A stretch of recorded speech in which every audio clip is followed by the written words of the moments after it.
Siemka, ja jestem Adacho i witam was w kolejnym odcinku Koku. Słoneczko za oknem świeci, pies sąsiadów szczekam, chyba zaczął szczekać ze względu na to, że zacząłem mówić nieco głośniej, także mam nadzieję, że nie za bardzo mu przeszkadzam. Tak się składa, że saga łazienkowa jest już praktycznie w ostatnim swoim arku. Jeśli nie pamiętacie, ostatnio panowie ze spółdzielni robili nam dziurę w ścianie, żeby naprawić rurę sąsiada. Tak się składa, że wczoraj przyszli ją zalepić, ale po prostu przykręcili regips do kątownika, który tam już był, więc muszę go sobie sam tam zaszpachlować i pomalować, no ale stwierdziłem, że może póki co go zostawię, w razie czego jakby jeszcze trzeba było coś tam poprawić, to się go po prostu odkręci.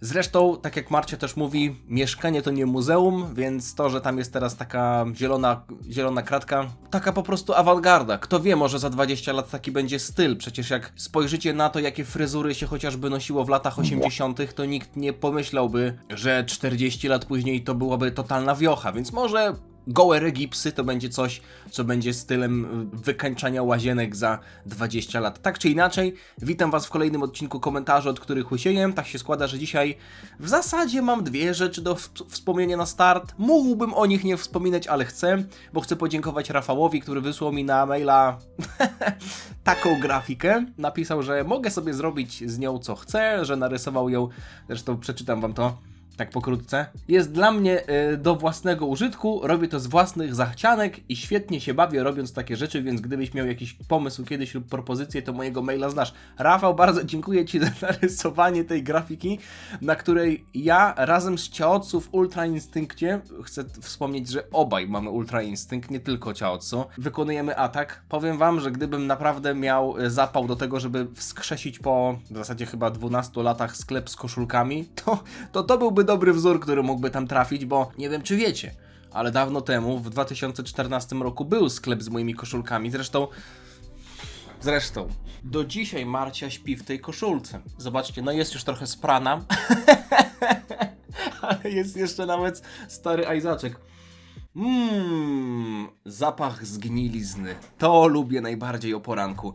Tak czy inaczej, może dalej to trochę położę. Nie no, żartuję, nie śmierdzi. Ale kiedyś była biała, tak samo jak ta koszulka. W ogóle dzisiaj do głowy wpadła mi taka myśl, żeby wyprzedać praktycznie wszystkie moje koszulki, większość może, i kupić sobie 10 czy 20 dobrej jakości całych białych koszulek. Znacznie fajniej jest mieć koszulki, które są po prostu takie neutralne. Nie wiem, czy mi się już zaczęło w głowie coś z wiekiem przewracać, czy może to jest kwestia tego, że drugi tydzień siedzę sam w domu, no ale dziwne pomysły pojawiały mi się w głowie. Druga rzecz, o której chciałem wspomnieć, to, że ostatnio z nudów, rzadko się to zdarza, ale z nudów obejrzałem swój własny film, czyli vloga Wspomaganie za jechanie z zeszłego roku, ponadgodzinnego, na raty. Trochę na kiblu, trochę w łóżku, trochę tam przy jedzeniu, więc chciałem sobie przypomnieć tamtą przygodę i przypomniałem sobie też jednocześnie, że przecież mam dużo materiałów, których nie wrzuciłem do tamtego vloga, więc może wrzuciłbym jakiś bonus. Jeśli będziecie oczywiście chcieli, jeśli napiszecie mi na przykład w komentarzu, że chętnie byście to zobaczyli, ale też mówię o tym ze względu na to, że zbiórka 8. edycji charytatywnej akcji rowerowej Pomaganie za jechanie jest już dostępna od jakiegoś czasu i Michał się bał, że ten cel, który jest do tej pory największym celem w historii, czyli ponad 88 000, no bo 8. edycja, to będzie za dużo. A my jesteśmy w lutym i jest już zebrana prawie 1/3, 27%, jak tutaj pokazuje zrzutka. Ponad 24 000. W tym roku jedziemy dla Basi, więc zachęcam was do tego, żebyście odwiedzili i Facebooka Pomaganie za jechanie i też zrzutkę. Linki oczywiście znajdziecie w opisie, linki do zrzutki są już od jakiegoś czasu, jeszcze przez długie miesiące będą w każdym moim filmie. W tym roku też mam zamiar jechać w akcji na rowerze, jeszcze nie powiem wam jaka to będzie trasa, ale może też będzie vlog. Może też będzie vlog. Bo nagrywanie tych filmów to jest akurat czysta przyjemność. Niezależnie od tego, czy obejrzy to 1000 osób, czy 100 osób, czy 10 osób, czy nikt tego nie obejrzy. To jest też pamiątka. I muszę zmartwić wszystkich tych, którzy myślą nad pytaniami do Koku i ani razu się nie dostali, a Mikołaj dostał 17 lajków za pytanie. Moje pytanie, co jadłeś na obiad? W tym dniu, w którym odpowiadam na to pytanie, jeszcze nie jadłem obiadu i prawdopodobnie jeść go nie będę. Nie ma jakiejś stałej zasady, ale od długiego czasu często jest tak, że jem albo 2 posiłki dziennie, albo nawet czasem 1 posiłek dziennie, taki duży. Na przykład dzisiaj, trochę później się położyłem, więc wstałem koło 10. Na początku ogoliłem łeb, ogarnąłem trochę w domu i dopiero potem zjadłem śniadanie, więc jadłem około 11. Coś takiego, śniadanie. Zjadłem je dość spore, więc podejrzewam, że do okolic może nawet 19 nie będę jadł nic, a może nawet już dzisiaj nic nie będę jadł. To zależy od dnia. Mój styl życia wygląda tak, że siedzę większość dnia przed komputerem, więc mam niskie zużycie energii. Dawid, chciałbym zobaczyć w Twoim wykonaniu film, w którym przewidujesz, jak historia Battle of Gods zostanie rozłożona na te 6 odcinków, jakie wątki będą poruszone w każdym epizodzie, co zostanie zaczerpnięte z mangi, anime, filmu, jakim cliffhangerem zostanie zakończony każdy odcinek, by zaciekawić nowych oglądających i tak dalej. Z tego co kojarzę, to chyba Totally Not Mark wrzucił podobny film. Nie wiem, czy to był on, czy Anime AJ. Wydaje mi się, że Mark. Jestem na 90% pewien, że on w zasadzie wrzucił film na swój kanał, w którym rozbijał starego Dragon Balla Super, tę pierwszą sagę Beerusa w anime Dragon Ball Super, odcinek po odcinku. I widzieliśmy tam rzeczy, które były takimi anime ekskluzywnymi rzeczami, których na pewno nie będzie w remake'u. Więc te 6 odcinków, nieoficjalnie póki co to jest tylko i wyłącznie 6, ale dużo źródeł powtarza to w kółko, że to będzie 6 odcinków. Będzie musiało tę historię skondensować, no bo 6 odcinków tak naprawdę to jest cała saga, podczas kiedy w oryginalnym anime Dragon Ball Super w 5. odcinku Beerus i Goku dopiero walczyli na planecie północnego Kaio. A w 6. odcinku mieliśmy historię dopiero na Ziemi, więc tutaj historia zostanie bardzo mocno ucięta. No ale mieliśmy też przecież pierwsze odcinki, kiedy Vegeta był z rodziną w wesołym miasteczku, kiedy mieliśmy Goku, który sobie robił na roli, Herkules mu przylatywał z walizką pieniędzy i to był praktycznie cały jeden odcinek. Więc okej, może taki film byłby spoko, tylko tak jak mówię, musiałbym jeszcze raz sobie przypomnieć tamten materiał Totally Not Marka, czy on robił to, o czym ty właśnie mówisz, czy zrobił to troszeczkę inaczej, bo mógłbym postarać się coś takiego zrobić, tylko pytanie, czy wy byście chcieli, więc też możecie dać znać. Joda, Adacho, kup sobie nawilżacz powietrza do pokoju i będzie git. Ostatnio narzekałem na suche powietrze, ale zrobiłem pranie i rozwiesiłem je w pokoju i wilgotność powietrza podskoczyła z 30% tam do 44%, także spałem z praniem schnącym w pokoju i było dobrze. I od tamtego czasu jest ok, więc wydaje mi się, że problem został rozwiązany. Już nie mam ani guli, ani nie budzę się w trakcie nocy, ani nie mam zaschniętego gardła, więc jest wszystko ok.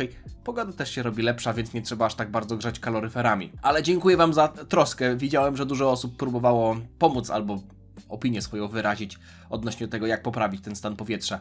Wiern. Siema Adacho, od jakiegoś czasu jestem wiernym widzem twojego kanału. Mam pomysł co do nowej serii na twoim kanale. Najlepsze, epickie momenty każdej postaci. Co ty na to, Adacho? Łapki w górę. Łapki w górę, żeby zobaczył. Rozwala mnie to. Kiedyś tak było praktycznie pod każdym filmem. Przynajmniej pod takimi filmami, które ja oglądałem. No, dzieciarnia to była tak czy siak, więc myślę, że teraz jest też tak pod filmami, które oglądają głównie dzieci, że się pisze komentarze łapki w górę, żeby zobaczył. Ale ja widzę wszystkie komentarze, nawet jak napiszecie je pod starym filmem, więc nie jest to konieczne, żeby łapkować komentarze w celu zobaczenia. Możecie łapkować jak chcecie, ale ja i tak je przeczytam. Nie wiem, czy to byłoby dobrze rozbijać to na osobną serię, ale na przykład zrobienie osobnych filmów, może w formie trochę rankingów, no może nie tier list, no bo tutaj mówilibyśmy o najlepszych momentach, więc nie wiem po co wrzucać w ogóle tier C czy tier D do czegoś takiego, ale na przykład 10 najlepszych momentów Goku, albo raczej ulubionych momentów, nie? No bo tutaj to byłaby kwestia tylko i wyłącznie mojej sympatii, więc taki trochę inny ranking, nadal byłby to inny ranking, ale jak zerknąłem na swój kanał, już czasem muszę sobie przypominać, czy jakiś film nagrałem, czy nie, bo sam się zaskakuję, jak widzę, jakie filmy kiedyś wrzucałem. W sensie czasem zapominam o pomysłach, które mi kiedyś wpadły do głowy i które zrealizowałem, więc czasem muszę sobie przypominać, ale z tego, co widziałem, nie ma na moim kanale takich filmów, na przykład z top 10 najlepszych momentów Vegety, moich ulubionych momentów Vegety. To akurat byłoby łatwe, no bo wiecie, jaka jest w ogóle moja ulubiona scena w całym Dragon Ballu, ale to pozostałe 9 miejsc, albo na przykład zrobić z tego top 15. Nie wiem, jeśli chcielibyście coś takiego, możecie dać znać, ja też zerknę na to pod kątem takim technicznym, czy to byłoby spoko. Mogę zrobić taki jeden odcinek pilotażowy, testowy, żeby sprawdzić, jaki będzie odzew.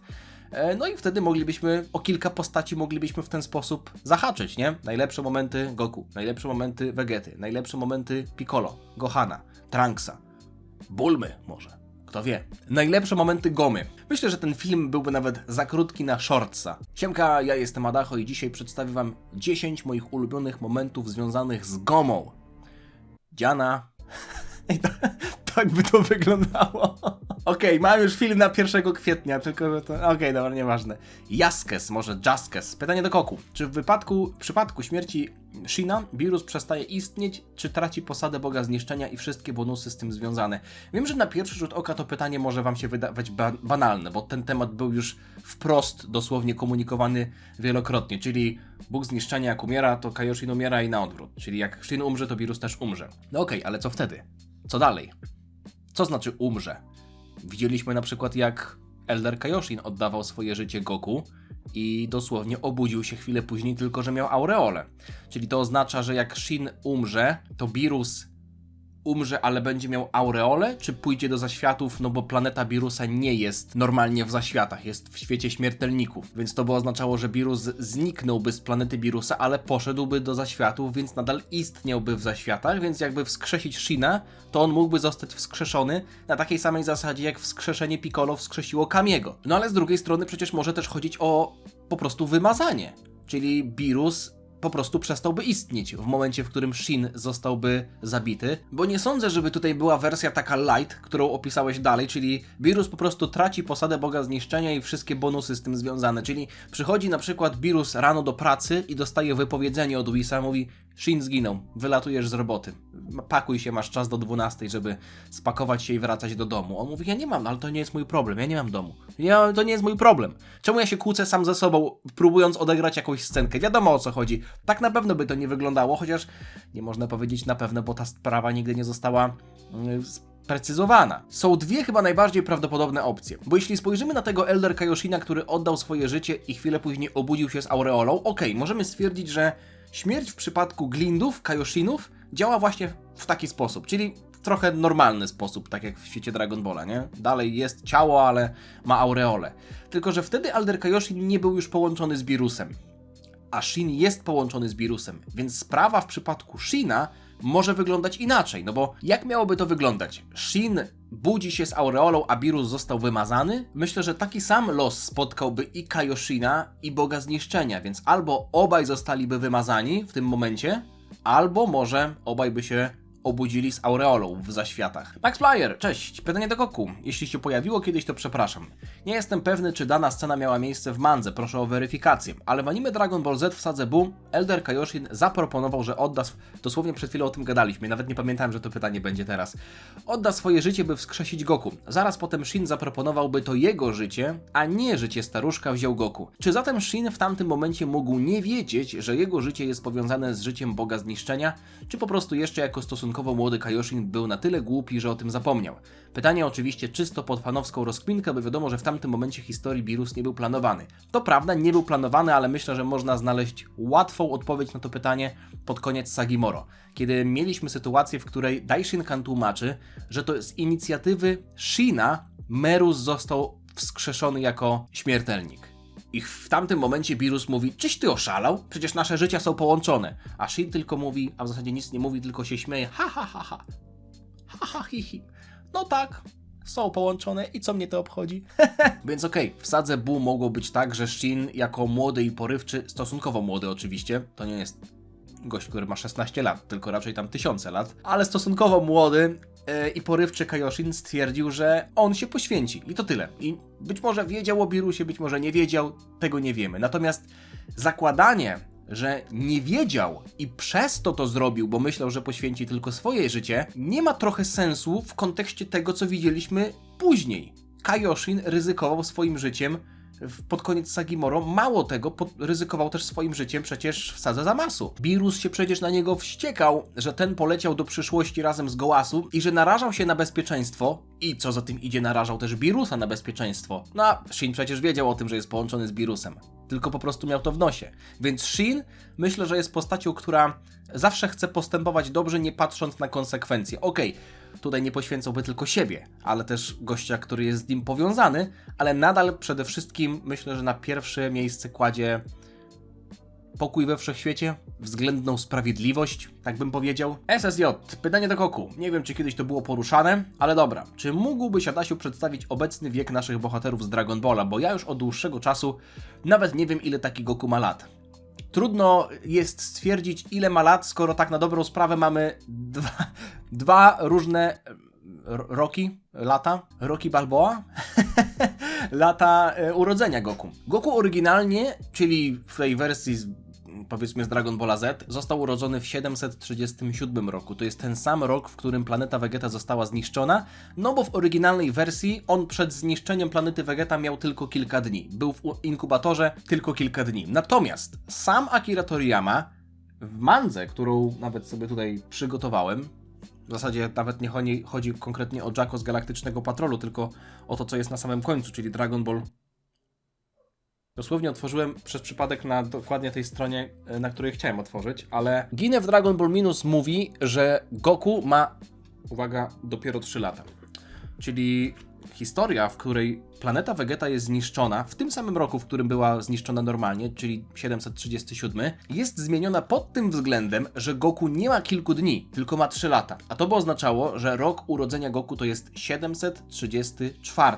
I można tutaj się spierać, czy wersja oryginalna ma rację, czy wersja późniejsza, która nadal mimo wszystko pochodzi z głowy i spod ręki Akiry Toriyamy, czyli oryginalnego twórcy, który być może po latach stwierdził, że dobra, pozmieniam trochę historię, tamto co było jest nieważne. Tylko że to nie wygląda tak, że my sobie zmienimy rok urodzenia Goku i wszystko inne się tam powiedzmy załata, czy że będzie tam, można to jakoś łatwo wytłumaczyć. Może i można, ale zwróćcie uwagę na to, że Goku w pierwszych odcinkach Dragon Balla miał 12 lat. Powiedział, że ma 14 na początku, ale to była kwestia tego, że nie umiał liczyć, więc tutaj raczej to zostało obrócone w żart. No ale jeśli mielibyśmy dodać mu te 3 lata, to on na początku Dragon Balla ma 15 lat, podczas kiedy Bulma ma 16 lat, więc Goku nie był od niej o 4 lata młodszy, tylko o rok młodszy. To oznacza, że podczas sagi Piccolo Daimao Goku nie miał 16 lat, tylko 19 lat, więc jego skok pokwitaniowy między sagą Piccolo Daimao a sagą 23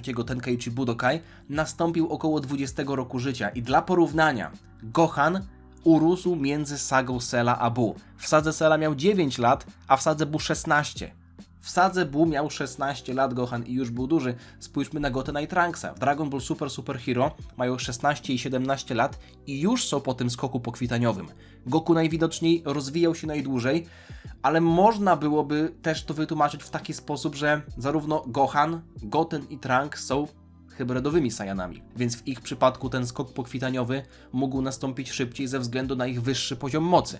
No Gohan i Goten i Trunks osiągnęli Super Saiyanina bardzo szybko, więc może to sprawiło, że ciało zostało trochę zmuszone do tego, żeby urosnąć parę lat wcześniej niż w przypadku Goku, który w wieku, 20 paru lat na początku Dragon Balla Z miał kilkaset jednostek mocy. No ale okej, będąc w tym Dragon Ball Super Hero, a w zasadzie w tej historii, która nastąpiła po, czyli patrzymy tutaj na ostatnie rozdziały mangi, może nie na 104, bo to jest prequel do prequela, ale sytuacja na planecie Birusa, Goku kontra Gohan i tak dalej. Powiedzmy obecny stan w mandze Dragon Ball Super, to jest rok 783, więc Goku kalendarzowo powinien mieć 46 lat, biorąc pod uwagę wiek z Dragon Balla Z i 49 lat, jeżeli bierzemy pod uwagę ten wiek nadpisany przez Toriyamę, czyli 734 rok jako rok urodzenia. Ale, no przecież pamiętacie pewnie, że po drodze, w trakcie życia Goku miały miejsce nietypowe sytuacje.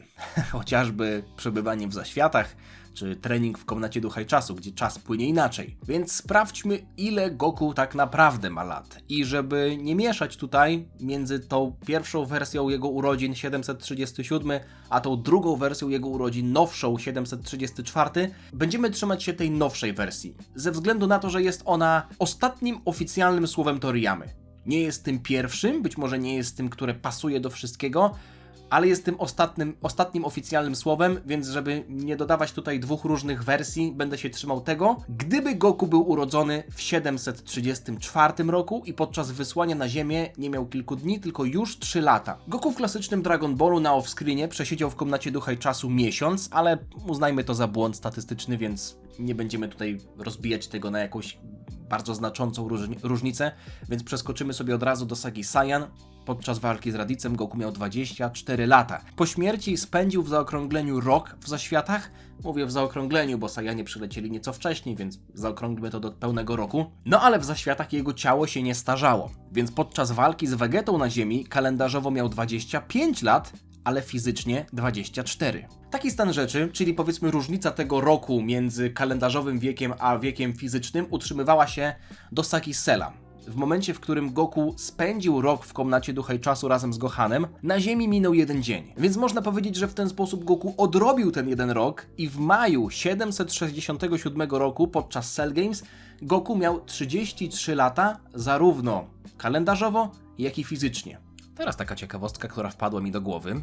Goku miał 33 lata, co nazywa się wiekiem Jezusowym, w sadze, w której poświęcił się za wszystkich. Myślę, że to przypadek. Następne 7 lat Goku spędził na treningu w zaświatach, gdzie jego ciało znowu się nie starzało. Zatem w sadze Bu, rok 774, Goku miał 40 lat kalendarzowo, ale wciąż 33 lata fizycznie. Ta różnica utrzymuje się aż do sagi Szampy, gdzie Goku i Vegeta wchodzą do komnaty ducha i czasu na 3 lata, na zewnątrz mijają jedynie 3 dni, no a że ta saga ma miejsce w 779 roku, to Goku kalendarzowo ma 45 lat, a fizycznie 41. Ta różnica zmniejszyła się z 7 lat do 4 lat, ze względu właśnie na trening w komnacie. W sadze Moro Goku i Merus trenowali w komnacie ducha i czasu, która miała nieco mniej drastyczny przelicznik, no bo jeden dzień na zewnątrz to były tylko 3 dni w środku. Trening nie był bardzo długi, trwał 2 miesiące, więc w środku minęło pół roku. Nie będę brał tego pod uwagę, no bo to jest dość mała różnica. No i ostatnie rozdziały mangi to jest rok 783, gdzie Goku kalendarzowo ma 49 lat, natomiast fizycznie, tak jak mówiłem, 4 lata mniej, więc 45. To oznacza, że Goku jest jeszcze przed 50, ale to jest nadal dla Saiyan bardzo dobry wiek. Saiyanie utrzymują swoją młodość do późnej starości, więc powiedziałbym nawet, że Goku jest prężnym, młodym Saiyaninem w kwiecie wieku, także nie zakładałbym tego, że zbliża się czas, kiedy Goku chce odejść na emeryturę, kiedy go będziemy widzieć siwego, tak jak Paragusa w Dragon Ball Super Broly, który już na początku filmu był dość stary, a na Planetoidzie Vampa spędził kolejne 40 lat. Spojrzymy sobie jeszcze na Vegetę, bo tak na dobrą sprawę to tylko te dwie postacie są chyba najciekawsze w tym kontekście. Można byłoby też popatrzeć na Gohana, Trunksa czy Piccolo, czy w ogóle postacie, które trenowały w komnacie ducha i czasu, albo były też gdzieś w zaświatach, ale spojrzymy sobie na Goku i Vegetę, bo tutaj te zestawienia są najciekawsze. Jak zauważyliście, Goku więcej czasu spędził w zaświatach, martwy, niż w komnacie ducha i czasu, więc więcej czasu jego ciało się nie starzało, niż powiedzmy starzało podczas kiedy kalendarz stał. To oznacza, że w przypadku Goku ten wiek kalendarzowy jest większy niż wiek fizyczny. Goku jest tak naprawdę fizycznie młodszy niż ma w dowodzie, że tak powiem.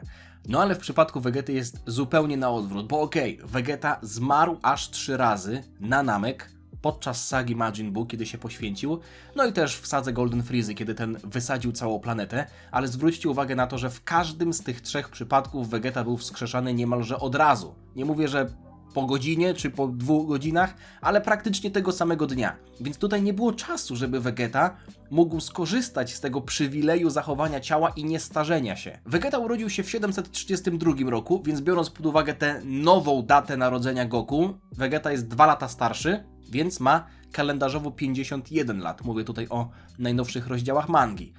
No ale tak jak mówię, nie skorzystał z zaświatów za bardzo, a w komnacie ducha i czasu był wiele razy. Spędził tam w sumie ponad 6 lat. Praktycznie 6 lat i chwilkę, także na jego wiek fizyczny głównie wpływają te lata spędzone w komnacie ducha i czasu, a było tego kilka, no bo w sadze Cella mieliśmy 2 wizyty, każda po rok, więc mamy 2 lata w sadze Cella, potem wspomniane 3 lata razem z Goku w sadze Szampy, potem rok w sadze Zamasu, no i przed turniejem mocy Vegeta też wszedł do komnaty ducha i czasu, ale wtedy przed turniejem mocy mieliśmy bardzo krótką chwilę, więc Vegeta spędził tam dosłownie pół miesiąca w środku, a na zewnątrz to była godzina, nawet nie warto tego brać pod uwagę. Więc biorąc pod uwagę, że mamy te 6 dodatkowych lat w komnacie ducha i czasu, a Vegeta kalendarzowo ma 51 lat, to by oznaczało, i to będzie piękna puenta tej całej odpowiedzi, że Vegeta fizycznie ma 57 lat. Ciekawostka. Banan, witam. Znając preferencje do odgrzewania wielejnów jako kotletów, to czy myślisz, że możemy doczekać się Bu z 6 Wszechświata, który co by było, mógłby być na poziomie wojowników Z? Myślisz, że jest to możliwe, skoro to bliźniaczy Wszechświat, Bu też tam może istnieć? Nie. Moim zdaniem nie. Biorąc pod uwagę to, co było w Dragon Ball Daima, i tutaj nie zrozumcie mnie źle. Nie mówię, że to, co było w Dragon Ball Daima się musiało wydarzyć w też w historii w Dragon Balla Super, ale biorąc pod uwagę, że Dragon Ball Daima zostało, jakby przedstawiło świat w taki sposób, że Królestwo Demonów jest rzeczywistością niezależną od wszechświatów. Mało tego, wszechświaty powstały z inicjatywy Królestwa Demonów, to by oznaczało, że 6. wszechświat i 7. wszechświat mogą mieć ze sobą podobieństwa, ale które wynikają z tego, co się narodziło w tych wszechświatach. A Majin Buu nie narodził się w 7. wszechświecie, tylko stworzyła go Marba na polecenie Bibidiego. Więc mieliśmy w sumie 3 wersje, jeśli chodzi o powstanie Buu. Na początku w mandze Shin mówił, że to Babidi go w zasadzie Bibidi go stworzył. Potem Toriyama w wywiadzie powiedział, że Buu istnieje od powstania wszechświatów, od time immemorial, czyli od zarania dziejów, można powiedzieć. No i teraz w Dragon Ball Daima się okazuje, że Bibidi tylko zatrudnił Marbę do stworzenia Majin Buu. Ale nawet jeśli weźmiemy znowu tę najnowszą wersję pod uwagę, to nie jest kwestia, która mogłaby mieć bliźniacze odbicie, lustrzane odbicie pokroju właśnie Ziemi w 6. wszechświecie, czy Saiyan w 6. wszechświecie, czy nawet Metalmenów, których też widzieliśmy w 6. i w 7. wszechświecie. Sadzamoro był Metalman, więc to są rasy, które się pojawiły tu i tu. No ale Majin Buu jest jednostką. Nie sądzę, żeby był Majin Buu z 6. wszechświata. Gdyby było tak jeszcze przed Dragon Ball Daima, gdybyśmy brali pod uwagę ten wywiad Toriyamy, gdzie Toriyama mówił, że przy powstaniu 7. wszechświata, albo inaczej, taka była wersja obiegowa, że przy powstaniu tego wszechświata narodził się Majin Buu, to jeśli 6. wszechświat narodził się w taki sam sposób, tam też mogła taka anomalia zajść, ale tej wersji raczej już nie bierzemy pod uwagę. Abu Bolt. Pytanie, jakim cudem na Namek, na statku Frizy, nie było zbroi w rozmiarze dumnego księcia wszystkich Saiyan, wszystkich 6 i 1/4, skoro niby były rozciągliwe. To, że zbroje były rozciągliwe, niekoniecznie musi oznaczać, że Vegeta musiał zmieścić się w każdą. Albo inaczej, niektóre mogłyby być za duże. No bo jeśli mamy na przykład majtki, to będzie dobry przykład. Majtki są akurat rozciągliwe, więc podam to na takim przykładzie. Jak masz nieco za małe majtki, to możesz się w nie wcisnąć, bo one się rozciągną. Ale jak masz zdecydowanie za duże majtki, to ta ich rozciągliwość nic nie daje, bo one ci po prostu będą spadać. To nie jest tak, że możesz je nagle skurczyć. Więc w przypadku zbroi Vegety, na przykład te naramienniki mogły być za duże, albo ten element, no akurat tutaj ten element, który Vegeta miał przy swoich biodrach, to był w Saiyan Sadze. W Sadze Namek Vegeta na początku miał naramienniki, potem ich nie miał. Ale może właśnie chodzi o to, że te zbroje były za duże. Że nie było małych zbroi, może w które Vegeta by się wcisnął, może nie byłyby komfortowe, ale by się rozciągnęły, tylko były takie stworzone na ludzi pokroju i postury. Zarbona, Dodori, w których Vegeta, mówiąc kolokwialnie, by się utopił. Mam nadzieję, że pies sąsiadów nie myśli, że do niego szczekam tutaj. Adasiu drogi, jaka jest twoja ulubiona księga Tytusa, Romka i Atomka oraz z jakimi innymi komiksami polskimi miałeś do czynienia? Oprócz Tytusa, Romka i Atomka czytałem Kajko i Kokosza. Kajko i Kokosz to był komiks, który nauczył mnie 2 słów. Mogiła i sidła. Jak byłem mały, nie wiedziałem, co oznaczają te słowa, a że wtedy nie było internetu, w sensie może i był, ale to nie było tak, że się korzystało z internetu, żeby się tam wielu rzeczy dowiedzieć. Zresztą ja tam miałem parę lat, więc u nas w domu były po prostu encyklopedie. Jak nie wiedziałem, czym jest jakaś rzecz, to po prostu szukałem jej w encyklopedii. No i znalazłem słowo mogiła, też w słowniku potem wyrazów obcych, który też dostałem za dobre wyniki w nauce w 1-3 w podstawówce. Wiem, dziwny flex, ale to prawda. Mogiła i sidła, także Kajko i Kokosz nauczyło mnie tych 2 słów. Oprócz tego, że to też był fajny komiks. Wracając do Tytusa i Romka i Atomka, to akurat są komiksy, które nadal ma mój brat. Uwielbiam je, są świetne. I próbowałem sobie przypomnieć tę historię, bo pamiętałem historię, tylko nie zawsze pamiętałem, która to była księga. W 3. księdze, kiedy Tytus miał być astronautą, jedną z moich ulubionych scen jest scena, w której on przechodzi testy na kosmonautę, na astronautę. Romek i Atomek zamknęli Tytusa w takim prowizorycznie blaszanym, zbudowanym statku i obrzucali tam piłkami w ścianę, żeby miał symulację bombardowania przez asteroidy. Ale Tytus zobaczył, że w Ziemi jest włas, więc wszedł tam, zamknął ich od zewnątrz i powiedział: orbitowałem przez klapę do piwnicy. Po powrocie z kina nawiążę z wami łączność radiową. Klucze do pokoju i piwnicy zabieram. Pa, czuwaj! Mieliśmy jeszcze Karbulota to była 3. księga, Karbulota w tej księdze, ale jedna była taka historia, która bardzo mocno zapadła mi w pamięć i musiałem sobie przypomnieć, która to była księga. To była księga 13 i Wyspy Nonsensu. Tam dosłownie co chwilę były jakieś bęgery. I w dzieciństwie tego aż tak bardzo nie rozumiałem, ale teraz, chociażby ta scena, kiedy Romek i Atomek musieli przez całą noc pisać jakieś dokumenty do urzędu, a potem gość położył je na wadze i ich w ogóle nie przeglądał, to pan kierownik nie przegląda dokumentów, tylko waży? Ważąc, rozważam ważność. To jest... Jak człowiek jest dorosły, to rozumie to trochę bardziej. Chociaż było wiele świetnych ksiąg, wybrałem akurat te dwie.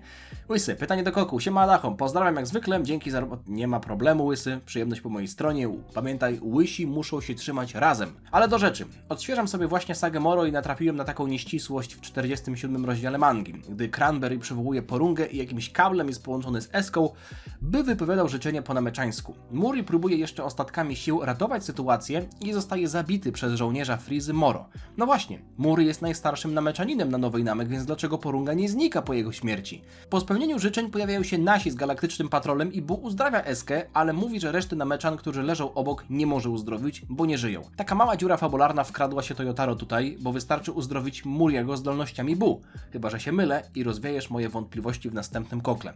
Pierwsza sprawa jest taka, Muri to nie padło w tamtym rozdziale, więc można było faktycznie uznać to za dziurę fabularną, ale oficjalna wersja jest taka, że Muri w pewnym momencie przekazał połączenie ze smoczymi kulami Esce. Więc Eska w tym momencie był połączony ze smoczymi kulami, a nie Muri, więc śmierć Muriego nic tutaj nie zmieniła. Druga rzecz jest taka, że Bu próbował uleczyć innych, ale nie jest w stanie wskrzeszać. Więc Eska jeszcze żył, więc mógł go uleczyć, Muri już nie żył, więc nie mógł go uleczyć. Zastanawia mnie jedna rzecz. Potem pod koniec sagi, jak nameczanie zostali wskrzeszeni i Muri też wrócił do życia, to czy wtedy Eska musiał zwrócić to połączenie Muriemu? Czy może od teraz Eska jest tym może nie najstarszym? Ma pozycję takiego nameczańskiego guru, który jest połączony z nameczańskimi kulami, ale nie jest najstarszy, no bo Muri jest najstarszy. Czy może Muri odzyskał to połączenie, czy może Eska mu go już nie oddawał, bo Eska dostał to stanowisko permanentnie. Natomiast to przekazanie połączenia ze smoczymi kulami musiało nastąpić na offscreenie. Muri wiedział, że Moro niszczy planetę Namek, więc wiedział, że on też będzie celem Moro, więc wiedział, że jeśli to się stanie, to smocze kule stracą swoją moc. Można tutaj też zadać pytanie, czy w takiej sytuacji nie byłoby lepiej, żeby smocze kule faktycznie straciły swoją moc i żeby nie wpadły w ręce Moro? Muri być może zaufał Goku i Vegecie albo stwierdził, że największą wartością jest to, żeby chronić smocze kule, niezależnie od tego, w czyje ręce miałyby wpaść, więc ze względu na to, że wiedział, że będzie celem, prawdopodobnie Moro przekazał to połączenie Esce. Tak czy inaczej, to by było na tyle, ale słuszna uwaga, bo tak jak mówię, w tym rozdziale, który tutaj wspomniałeś, nie było takiej sceny. Tak czy inaczej, dziękuję Wam za oglądanie, mam nadzieję, że dobrze się bawiliście. Jeśli tak, zostawcie lajka. Dziękuję za każdą ocenę, za każdy komentarz, za każdego suba. Możecie też zostawić subskrypcję, jeśli jeszcze tego nie robicie. Czekam na Wasze komentarze. Kilka pytań Wam w trakcie zadałem, więc też możecie na nie odpowiedzieć, jeśli macie taką ochotę. Póki co, słoneczko dalej świeci, wspaniale, robi się powoli wiosna, także nic tylko się uśmiechać. Nic tylko się uśmiechać. Dzięki jeszcze raz za oglądanie. Widzimy się niebawem. Trzymajcie się. Na razie. Cześć. Ciana.